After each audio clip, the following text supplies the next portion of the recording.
నమస్తే, నేను Ashok. Welcome to ప్రజా చైతన్యం. ప్రస్తుతం ఏపీలో మరో ఎన్నికలు జరగబోతున్నాయి. ఆ ఎన్నికల్లో ఏంటంటే గ్రాడ్యుయేట్ ఎమ్మెల్సీ ఎన్నికలు. గ్రాడ్యుయేట్ ఎమ్మెల్సీ ఎన్నికలకు సంబంధించి కొంత హోరాహోరీ పోరైతే కనిపిస్తుంది. గ్రాడ్యుయేట్ ఎమ్మెల్సీ ఎన్నికల్లో ప్రతిపక్ష పార్టీ అయినటువంటి వైసీపీ పార్టీ అయితే ఎక్కడా పార్టిసిపేట్ చేయట్లేదు. కూటమికి సంబంధించిన అభ్యర్థులు మాత్రమే ప్రస్తుతం బరిలో ఉన్నారు. గుంటూరు జిల్లాకు సంబంధించి కావచ్చు, గుంటూరు కృష్ణా జిల్లాకు సంబంధించి కావచ్చు, అలాగే ఉమ్మడి గోదావరి జిల్లాలకు సంబంధించి కావచ్చు, హోరాహోరీగా పోరు జరిగే అవకాశం అయితే కనిపిస్తుంది. అయితే ఇక్కడ ప్రత్యేక పార్టీలుగా కమ్యూనిస్టులకు సంబంధించిన వ్యక్తులు అయితే ప్రస్తుతం బరిలో కనిపిస్తూ ఉన్నారు. ఉమ్మడి గోదావరి జిల్లాకు సంబంధించి కాంగ్రెస్ సీనియర్ నేత మాజీ ఎంపీ హర్ష కుమార్ కుమారుడు జీవి సుందర్ ఈ ఎన్నికల బరిలో నిలబడుతూ ఉన్నారు. ఆయన కోసం ఆయన కుమారుని గెలిపించాలని చెప్పేసి కూడా హర్ష కుమార్ చాలా పెద్ద ఎత్తున ఎన్నికల ప్రచారాన్ని అయితే జరిపిస్తూ వస్తున్నారు. ఇదే అంశంలో ఆయన కూటమికి సంబంధించిన అంశాల మీద, కూటమికి సంబంధించిన విషయాల మీద చాలా పెద్ద ఎత్తున విమర్శలు చేస్తూ వస్తున్నారు. గతంలో జగన్మోహన్ రెడ్డి ప్రభుత్వానికి సంబంధించి జగన్మోహన్ రెడ్డిని పొగుడుతూ కూటమి సర్కార్ ఇచ్చినటువంటి హామీలకు సంబంధించి కూటమి సర్కార్ ఇచ్చినటువంటి హామీలు అమలు కావంటూ కూడా ఆయన చాలా పెద్ద ఎత్తున ప్రెస్ మీట్ పెట్టిన ప్రతిసారి కూడా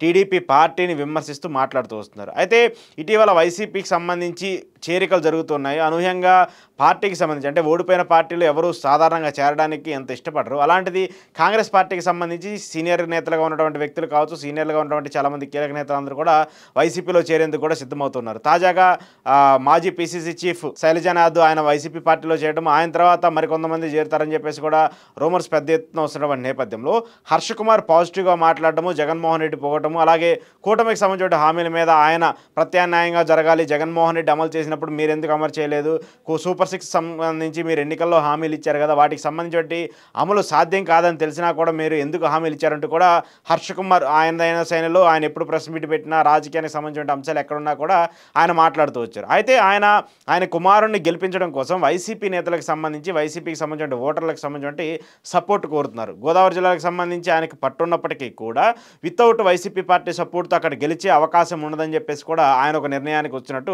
మనకు అర్థమవుతుంది.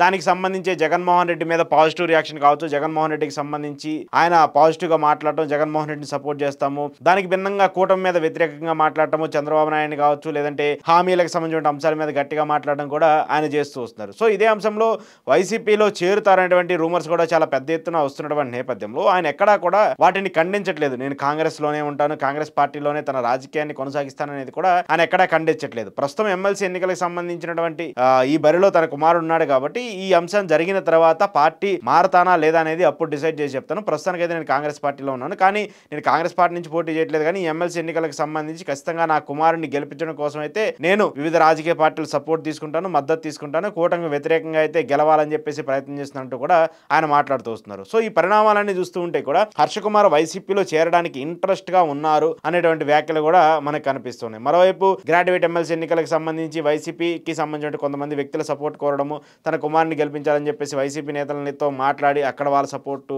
తీసుకోవాలని చెప్పేసి ప్రయత్నాలు జరుగుతున్నటువంటి నేపథ్యంలో ఖచ్చితంగా హర్ష కుమార్ పార్టీ మారితే వైసీపీలో చేరతారనేటువంటి ఇండికేషన్స్ కూడా కనబడుతున్నాయి. ఎందుకంటే ఇప్పటికే కాంగ్రెస్ పార్టీకి సంబంధించిన మాజీ పీసీసీ చీఫ్ శైలజానాథ్ చేరడము, దాంతోపాటు మరి కొంతమంది చేరతారని చెప్పేసి రూమర్స్ కూడా ఇలా పెద్ద ఎత్తున వస్తున్నటువంటి నేపథ్యంలో ఒకవేళ పార్టీకి ఆల్టర్నేటివ్గా అవ్వాలంటే మాత్రం వైసీపీ పార్టీలో చేరితే రాజకీయంగా భవిష్యత్తు ఉంటుందనేది కూడా ఆయన ఆలోచిస్తున్నటువంటి మాట. సో ఈ అంశాలన్నీ చూస్తున్నప్పుడు కూడా కాంగ్రెస్ పార్టీ నుంచి వైసీపీలో చేరికలు జరగబోతున్నది, అది వైసీపీకి అడ్వాంటేజ్ అయ్యే అవకాశం కూడా కనిపిస్తుంది. సో కూటమికి సంబంధించి ఉమ్మడి ఉభయ గోదావరి జిల్లాలకు సంబంధించిన ఎమ్మెల్సీ ఎన్నికల్లో ధీటుగా తన కుమారుడు ఉంటాడు, ఎన్నికలకు సంబంధించి గెలిచే అవకాశాలు కూడా తన కుమారుడికి ఉన్నాయంటూ కూడా హర్ష్ కుమార్ చెప్తున్నారు.